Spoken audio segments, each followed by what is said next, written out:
کچھ لوگوں نے کہا ہم ایک دن یا ایک دن سے کچھ کم نیند میں رہے ہوں گے۔ دوسروں نے کہا تمہارا رب ہی بہتر جانتا ہے کہ تم کتنی دیر اس حالت میں رہے ہو، اور اب اپنے میں سے کسی کو چاندی کا یہ سکہ دے کر شہر کی طرف بھیجو، وہ جا کر دیکھ بھال کرے کہ اس کے کون سے علاقے میں زیادہ پاکیزہ کھانا مل سکتا ہے، پھر تمہارے پاس وہاں سے کچھ کھانے کو لے آئے، اور اسے چاہیے کہ ہوشیاری سے کام کرے اور کسی کو تمہاری خبر نہ ہونے دے، کیونکہ اگر ان شہر کے لوگوں کو تمہاری خبر مل گئی تو یہ تمہیں پتھراؤ کر کے ہلا کر ڈالیں گے یا تمہیں اپنے دین میں واپس آنے کے لیے مجبور کریں گے، اور اگر ایسا ہوا تو تمہیں کبھی فلاح نہیں مل سکے گی۔ اور یوں ہم نے ان کی خبر لوگوں تک پہنچا دی تاکہ وہ یقین سے جان لیں کہ اللہ کا وعدہ سچا ہے، نیز یہ کہ قیامت کی گھڑی آنے والی ہے، اس میں کوئی شک نہیں۔ پھر وہ وقت بھی آیا جب لوگ ان کے بارے میں آپس میں جھگڑ رہے تھے، چنانچہ کچھ لوگوں نے کہا کہ ان پر ایک عمارت بنا دو، ان کا رب ہی ان کے معاملے کو بہتر جانتا ہے۔ آخر کار جن لوگوں کو ان کے معاملات پر زیادہ غلبہ حاصل تھا، انہوں نے کہا کہ ہم تو ان کے اوپر ایک مسجد ضرور بنائیں گے۔ کچھ لوگ کہیں گے کہ وہ 3 تھے اور چوتھا ان کا کتا تھا، اور کچھ کہیں گے کہ وہ 5 تھے اور چھٹا ان کا کتا تھا۔ یہ سب اٹکل کے تیر چلانے کی باتیں ہیں۔ اور کچھ کہیں گے کہ وہ 7 تھے اور 8واں ان کا کتا تھا۔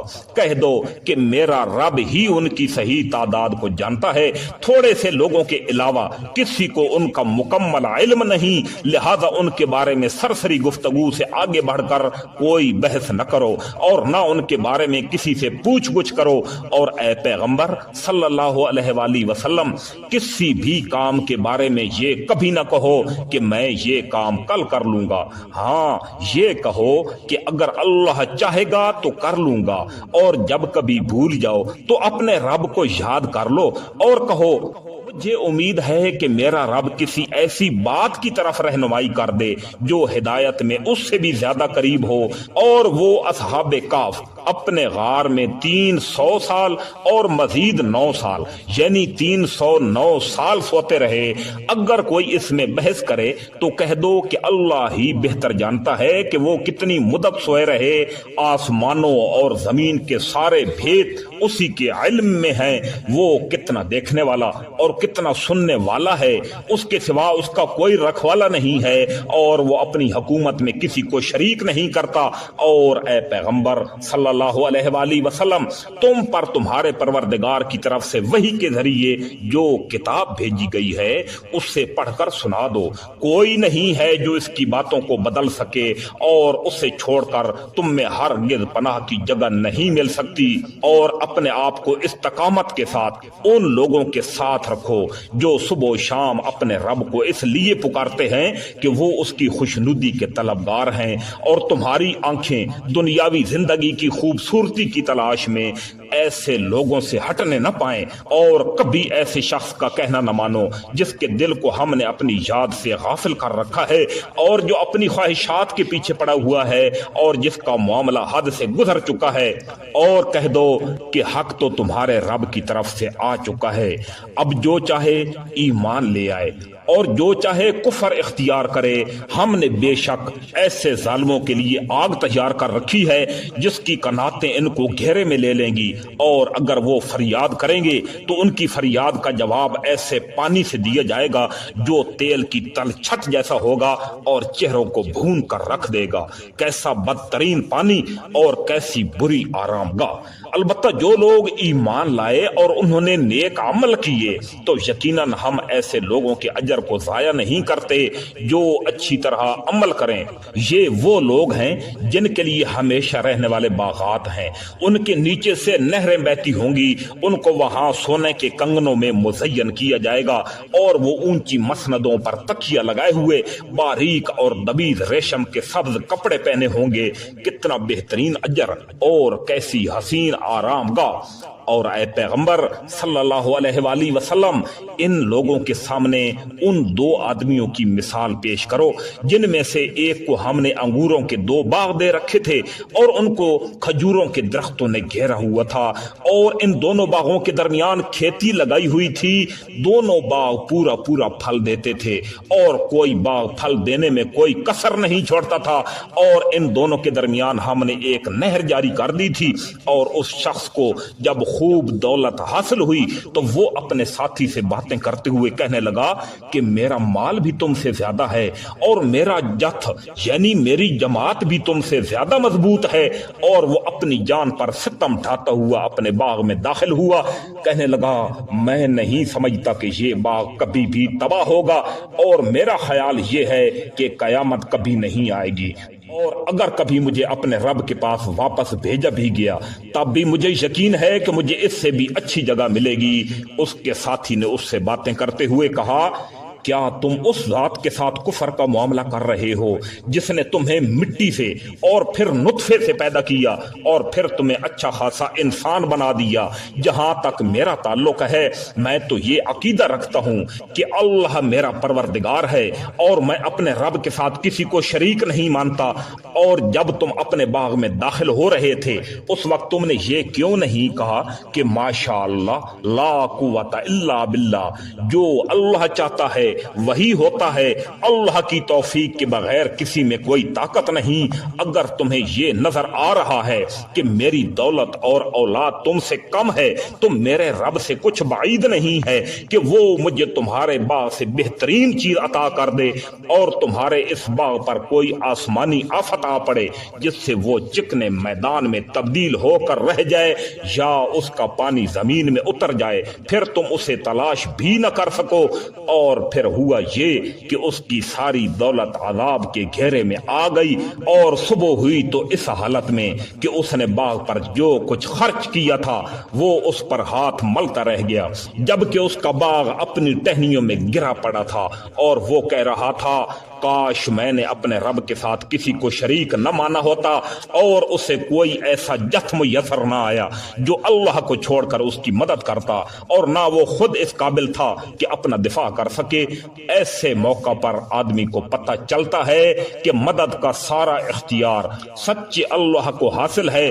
وہی ہے جو بہتر ثواب دیتا اور بہترین انجام دکھاتا ہے. اور ان لوگوں سے دنیاوی زندگی کی یہ مثال بھی پیش کر دو کہ وہ ایسی ہے جیسے ہم نے آسمان سے پانی برسایا تو اس سے زمین کا سبزہ خوب گھنا ہو گیا، پھر وہ ایسا ریزہ ریزہ ہوا کہ اس سے ہوائیں اڑا کر لے جاتی ہیں. اور اللہ ہر چیز پر مکمل قدرت رکھتا ہے. مال اور اولاد دنیاوی زندگی کی زینت ہیں اور جو نیکیاں پائیدار رہنے والی ہیں وہ تمہارے رب کے نزدیک ثواب کے اعتبار سے بھی بہتر ہیں اور امید وابستہ کرنے کے لیے بھی بہتر. اور اس دن کا دھیان کرو جس دن ہم پہاڑوں کو چلائیں گے اور تم زمین کو دیکھو گے کہ وہ کھلی پڑی ہے یعنی پھٹی پڑی ہے اور ہم ان سب کو گھیر کر اکٹھا کر دیں گے اور ان میں سے کسی ایک کو بھی نہیں چھوڑیں گے اور سب کو تمہارے رب کے سامنے صف باندھ کر پیش کیا جائے گا. آخر تم ہمارے پاس اسی طرح آ گئے جس طرح ہم نے تمہیں پہلی بار پیدا کیا تھا. اس کے برعکس تمہارا دعویٰ یہ تھا کہ ہم تمہارے لیے یہ مقررہ وقت کبھی نہیں لائیں گے اور اعمال کی کتاب سامنے رکھ دی جائے گی. چنانچہ تم مجرموں کو دیکھو گے کہ وہ اس کے مدرجات سے خوف زدہ ہیں اور کہہ رہے ہیں ہائے ہماری بربادی. یہ کیسی کتاب ہے جس نے ہمارا کوئی چھوٹا یا بڑا عمل ایسا نہیں چھوڑا جس کا مکمل احاطہ نہ کر لیا ہو. اور وہ اپنا سارا کیا دھرا اپنے سامنے موجود پائیں گے اور تمہارا پروردگار کسی پر کوئی ظلم نہیں کرے گا. اور وہ وقت یاد کرو کہ جب ہم نے فرشتوں سے کہا تھا کہ آدم کے آگے سجدہ کرو، چنانچہ سب نے سجدہ کیا سوائے ابلیس کے. وہ جنات میں سے تھا، چنانچہ اس نے اپنے رب کے حکم کی نافرمانی کی. کیا پھر بھی تم میرے بجائے اس سے اور اس کی ذریت کو اپنا رکھوالا بناتے ہو، حالانکہ وہ سب تمہارے دشمن ہیں. اللہ تعالیٰ کا کتنا برا متبادل ہے جو ظالموں کو ملا ہے. میں نے نہ آسمانوں اور زمین کی تخلیق کے وقت ان کو حاضر کیا تھا اور نہ خود ان کو بناتے وقت، اور میں ایسا نہیں ہوں کہ گمراہ کرنے والوں کو دست و بازو بناؤں۔ اور اس دن کا دھیان کرو جب اللہ ان مشرکوں سے کہے گا کہ ذرا پکارو ان کو جنہیں تم نے میری خدائی میں شریک کر رکھا تھا، چنانچہ وہ پکاریں گے لیکن وہ ان کا کوئی جواب نہیں دیں گے، اور ہم ان کے درمیان ایک مہلک آڑ حائل کر دیں گے، اور مجرم لوگ آگ کو دیکھیں گے تو سمجھ جائیں گے کہ انہیں اسی میں گرنا ہے، اور اس سے بچ نکلنے کا کوئی راستہ نہیں پائیں گے۔ اور ہم نے لوگوں کے فائدے کے لیے اس طرح قرآن میں طرح طرح سے ہر قسم کے مضامین بیان کیے ہیں، اور انسان ہے کہ جھگڑا کرنے میں ہر چیز سے بڑھ گیا ہے۔ اور جب لوگوں کے پاس ہدایت آ چکی تو اب انہیں ایمان لانے اور اپنے رب سے معافی مانگنے سے اس مطالبے کے سوا کوئی اور چیز نہیں روک رہی کہ ان کے ساتھ بھی پچھلے لوگوں جیسے واقعات پیش آ جائیں یا عذاب ان کے بالکل سامنے آ کھڑا ہو۔ اور ہم پیغمبروں کو صرف اس لیے بھیجتے ہیں کہ وہ مومنوں کو خوشخبری دیں اور کافروں کو عذاب سے متنبہ کریں، اور جن لوگوں نے کفر اپنا لیا ہے وہ باطل کا سہارا لے کر جھگڑا کرتے ہیں تاکہ اس کے ذریعے حق کو ڈگمگا دیں، اور انہوں نے میری آیتوں کو اور انہیں جو تنبیہ کی گئی تھی اس کا مذاق بنا رکھا ہے۔ اور اس شخص سے بڑھ کر ظالم کون ہوگا جسے اس کے رب کی آیتوں کے حوالے سے نصیحت کی جائے تو وہ ان سے منہ موڑ لے اور اپنے ہاتھوں کے کرتوت کو بھلا بیٹھے۔ حقیقت یہ ہے کہ ہم نے ان لوگوں کے کرتوت کی وجہ سے ان کے دلوں پر غلاف چڑھا دیے ہیں، جن کی وجہ سے وہ اس قرآن کو نہیں سمجھتے، اور ان کے کانوں میں ڈانٹ لگا دی ہے، اور اگر تم انہیں ہدایت کی طرف بلاؤ تب بھی وہ صحیح راستے پر ہرگز نہیں آئیں گے۔ اور تمہارا پروردگار بہت بخشنے والا بڑا رحمت والا ہے۔ جو کمائی انہوں نے کی ہے اگر وہ اس کی وجہ سے انہیں پکڑنے پر آتا تو ان کو جلد ہی عذاب دے دیتا، لیکن ان کے لیے ایک وقت مقرر ہے جس سے بچنے کے لیے انہیں کوئی پناہ گاہ نہیں ملے گی۔ یہ ساری بستیاں تمہارے سامنے ہیں۔ جب انہوں نے ظلم کی روش اپنائی تو ہم نے ان کو ہلاک کر ڈالا، اور ان کی ہلاکت کے لیے بھی ہم نے ایک وقت مقرر کیا ہوا تھا۔ اور اس وقت کا ذکر سنو جب موسیٰ علیہ السلام نے اپنے نوجوان شاگرد سے کہا تھا کہ میں اس وقت تک اپنا سفر جاری رکھوں گا جب تک 2 سمندروں کے سنگم پر نہ پہنچ جاؤں، ورنہ برسوں چلتا رہوں گا۔ چنانچہ جب وہ ان کے سنگم پر پہنچے تو دونوں اپنی مچھلی کو بھول گئے، اور اس نے سمندر میں ایک سرنگ کی طرح کا راستہ بنا لیا۔ پھر جب دونوں آگے نکل گئے تو موسیٰ علیہ السلام نے اپنے نوجوان سے کہا کہ ہمارا ناشتہ لاؤ۔ سچی بات تو یہ ہے کہ ہمیں اس سفر میں بڑی تھکاوٹ لاحق ہو گئی ہے۔ اس نے کہا بھلا بتائیے۔ عجیب قصہ ہو گیا، جب ہم اس چٹان پر ٹھہرے تھے تو میں مچھلی کا آپ سے ذکر کرنا بھول گیا، اور شیطان کے سوا کوئی نہیں ہے جس نے مجھ سے اس کا تذکرہ کرنا بھلایا ہو۔ اور اس مچھلی نے تو بڑے عجیب طریقے سے دریا کے اندر اپنی راہ لے لی تھی۔ موسیٰ علیہ السلام نے کہا اسی بات کی تو ہمیں تلاش تھی۔ چنانچہ دونوں اپنے قدموں کے نشان دیکھتے ہوئے واپس لوٹے۔ تب انہیں ہمارے بندوں میں سے ایک بندہ ملا جس کو ہم نے اپنی خصوصی رحمت سے نوازا تھا اور خاص اپنی طرف سے ایک علم سکھایا تھا۔ موسیٰ نے ان سے کہا کیا میں آپ کے ساتھ اس غرض سے رہ سکتا ہوں کہ آپ کو بھلائی کا جو علم عطا ہوا ہے اس کا کچھ حصہ مجھے بھی دے دیں؟ انہوں نے کہا مجھے یقین ہے کہ آپ میرے ساتھ رہنے پر صبر نہیں کر سکیں گے، اور جن باتوں کی آپ کو پوری واقفیت نہیں ہے ان پر آپ صبر کر بھی کیسے سکتے ہیں؟ موسیٰ علیہ السلام نے کہا انشاءاللہ آپ مجھے صابر پائیں گے، اور میں آپ کے کسی حکم کی خلاف ورزی نہیں کروں گا۔ انہوں نے کہا اچھا، اگر آپ میرے ساتھ چلتے ہیں تو جب تک میں خود ہی آپ سے کسی بات کا تذکرہ شروع نہ کر دوں آپ مجھ سے کسی بھی چیز کے بارے میں سوال نہ کریں۔ چنانچہ دونوں روانہ ہو گئے، یہاں تک کہ جب دونوں ایک کشتی میں سوار ہوئے اور ان صاحب نے کشتی میں چھید کر ڈالا۔ موسیٰ علیہ السلام بولے ارے کیا آپ نے اس میں چھید کر ڈالا تاکہ سارے کشتی والوں کو ڈبو ڈالیں؟ یہ تو آپ نے بڑا خوفناک کام کیا۔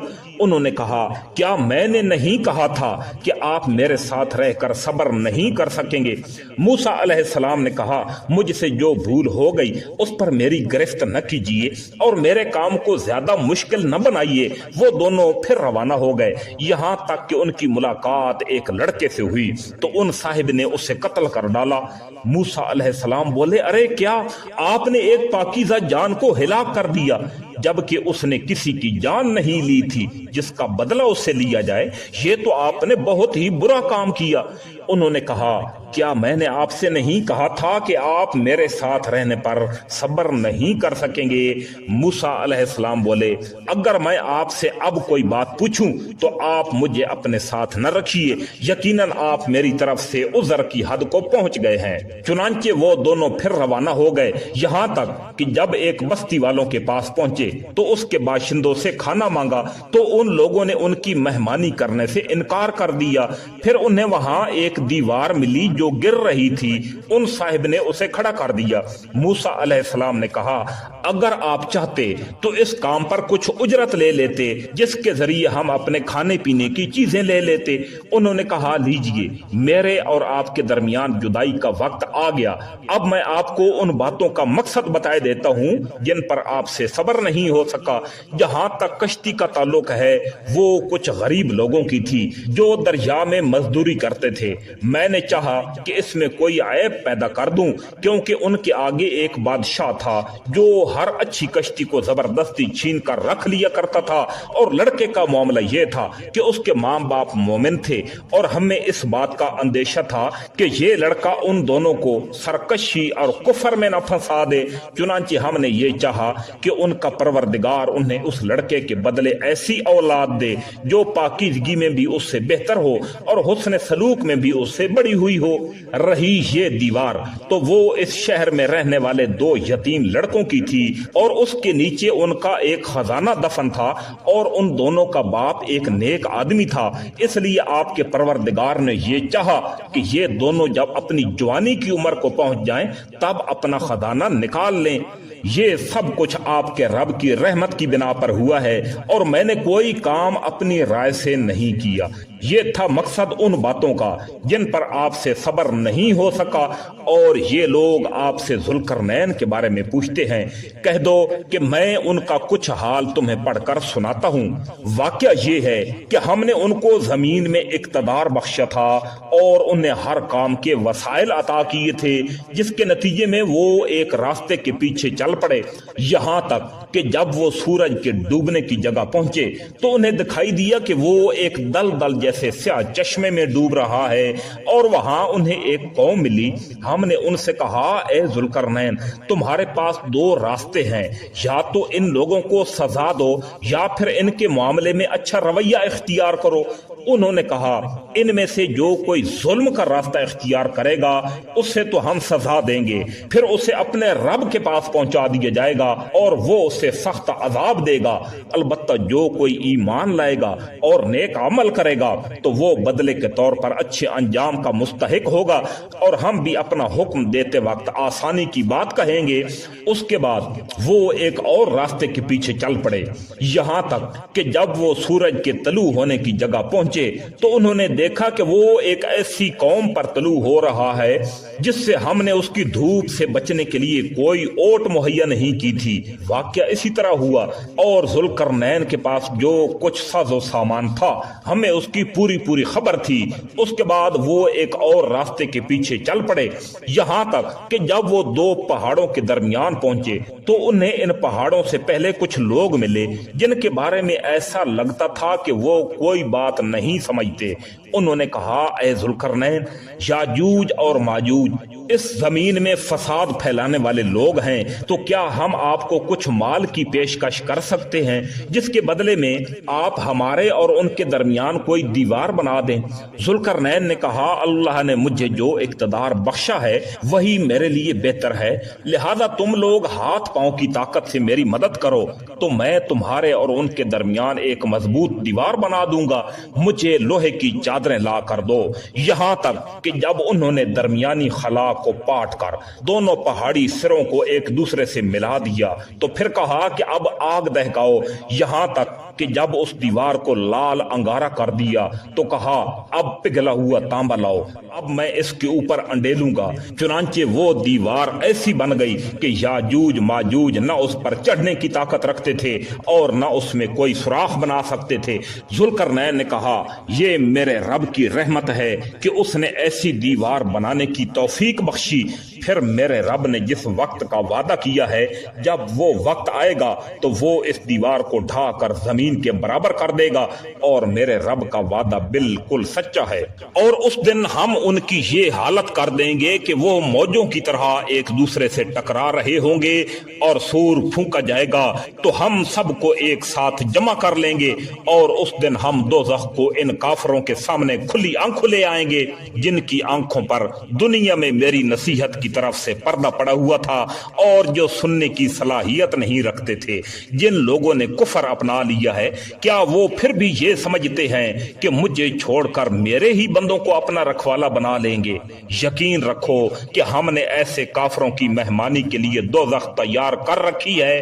کہہ دو کہ کیا ہم تمہیں بتائیں کہ کون سے لوگ ہیں جو اپنے اعمال میں سب سے زیادہ ناکام ہیں؟ یہ وہ لوگ ہیں کہ دنیاوی زندگی میں ان کی ساری دوڑ دھوپ سیدھے راستے سے بھٹکی رہی اور وہ یہ سمجھتے رہے کہ وہ بڑا اچھا کام کر رہے ہیں۔ یہ وہی لوگ ہیں جنہوں نے اپنے مالک کی آیتوں کا اور اس کے سامنے پیش ہونے کا انکار کیا، اس لیے ان کا سارا کیا دھرا غارت ہو گیا۔ چنانچہ قیامت کے دن ہم ان کا کوئی وزن شمار نہیں کریں گے۔ یہ ہے جہنم کی شکل میں ان کی سزا، کیونکہ انہوں نے کفر کی روش اختیار کی تھی اور میری آیتوں اور میرے پیغمبروں کا مذاق بنایا تھا۔ دوسری طرف جو لوگ ایمان لائے ہیں اور جنہوں نے نیک عمل کیے ہیں ان کی مہمانی کے لیے بے شک فردوس کے باغات ہیں جن میں وہ ہمیشہ رہیں گے اور وہ وہاں سے کہیں اور جانا ہی نہیں چاہیں گے۔ اے پیغمبر صلی اللہ علیہ وآلہ وسلم، لوگوں سے کہہ دو کہ میرے رب کی باتیں لکھنے کے لیے اگر سمندر روشنائی بن جائے تو میرے رب کی باتیں ختم نہیں ہوں گی کہ اس سے پہلے سمندر خشک ہو چکا ہوگا۔ چاہے اس سمندر کی کمی پوری کرنے کے لیے ہم ویسا ہی ایک اور سمندر کیوں نہ لے آئیں۔